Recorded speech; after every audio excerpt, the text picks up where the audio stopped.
ఇప్పుడు మనం చూస్తున్నాం మేడం. సో పిల్లల్ని కనడానికి తల్లిదండ్రులు ఎంత బాధపడతారో వాళ్ళకి తెలుసు. సో ఆ బాధ ఎవరికి చెప్పినా అర్థం కాదు. జస్ట్ మనం ఒక మాట చెప్పి ధైర్యం మాత్రమే ఇవ్వగలుగుతాం. అయితే ఇట్లాంటి సమయంలో మనం చూస్తున్నాం కొన్ని సెంటర్స్లో ఇప్పటికీ కూడా ఇంకా దాని ఒక బిజినెస్ లాగా మార్చేసి అట్లా ట్రీట్ చేయడం ఎంతవరకు కరెక్ట్ అంటారు? సో మనకి 2022లో ఏఆర్టీ లా అనేది వచ్చిందండి. సో దాని నుంచి వాళ్ళు చాలా స్ట్రిక్ట్ క్రైటీరియా అనేది పెట్టారు. ఎవరికి పడితే వాళ్ళు సెంటర్ పెట్టడానికి లేదు, ఎలా పడితే అలా చెయ్యడానికి లేదు. So if you are going to treat infertility treatment, first check if the centre is certified by ART law. Doctors ఉన్నారా, వాళ్ళ డిగ్రీస్ ఏంటి, అసలు అక్కడ ఎలా నడుస్తుంది, స్టాఫ్ ఎలా ఉన్నారు, ఎంబ్రియాలజిస్ట్ ఉన్నారా లేదా, ల్యాబ్ ఎలా మెయింటైన్ చేస్తున్నారు.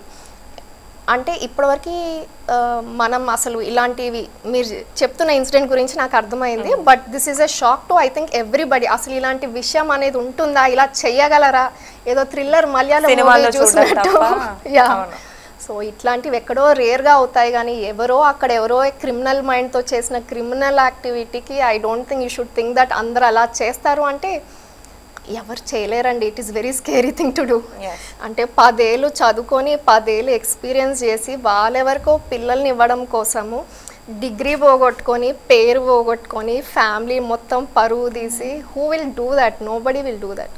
And if you are going to a good centre with a good name, reputed సెంటర్కి వెళ్తున్నారు అంటే ఆల్మోస్ట్ మీకు ఆ ధీమా అయితే పక్కా ఉంటుంది. అంటే పిచ్చి పనులు చేయరు అన్న ధైర్యం అయితే ఆటోమేటిక్గా వస్తుంది. అయితే ఇట్లాంటివి జరుగుతున్నాయి కాబట్టి ఎవరైనా ఆ ప్రాసెస్కి వెళ్ళే ముందు కపుల్ ఎట్లాంటి జాగ్రత్తలు తీసుకోవాలి, ఎలాంటి అవగాహన కలిగి ఉండాలి? సో ఓకే, మనము శాంపుల్స్ తీసుకునేది ఒకటి ఐయుఐలో, ఐవీఎఫ్లో. మనం ఐయుఐ చేస్తున్నప్పుడు మీకు 10 ఐయుఐస్ ఆ రోజు ఉన్నా కూడా ఒక్క శాంపుల్ ఎట్ ఎ టైం మాత్రమే ప్రాసెస్ చేస్తారు. That is the rule.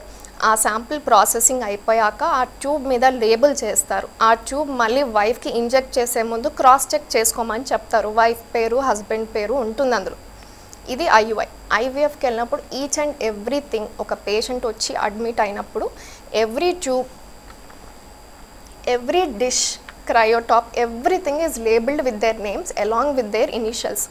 అసలు ఎక్స్చేంజ్ అవ్వడం అనేది అసలు జరగదు. It is not possible. మాకు ఒక రోజు 4 పికప్స్ ఉన్నా కూడా ఒక కేసు పూర్తిగా అయిపోయాకనే వేరే కేసు స్టార్ట్ చేస్తాం. సో మిక్సప్ అనేది జరగడం అనేది అసలు ఇంపాసిబుల్ అది.